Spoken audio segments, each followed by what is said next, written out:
Hey guys, welcome to our channel.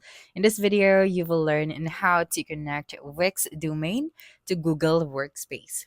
All right, so right here, the first thing that you should do is you just have to open your Wix website. After that, click on the setup option. All right, so right here, we are already on the step three or step number three. So, of course, you have to upgrade your Wix website. So, you have to choose a plan. After that, is you have here now this get a custom business email or the Google Workspace. So, all you have to do is to click on this get business email. So, just make sure that you already have your Wix domain as well. Okay, so right here, just click on the let's start option.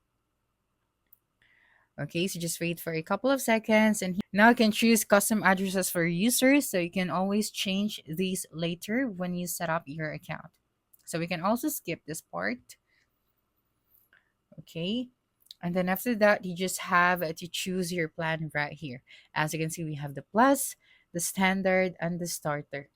Okay, so in order for you to get a business email with using your domain, you have to upgrade your plan or get this business email. So, for example, professional emails and business tools, so you have to select this plan. All right, and then for the billing cycles for your business email, you have a month, yearly, or 2 years. For example, we would like to choose the monthly. So click on the continue to check that option. Then after that, you just have to complete your purchase. Right, so that's it for this video. If you think this video helped you solve your concern, please subscribe, like this video, and leave your comment below. Bye.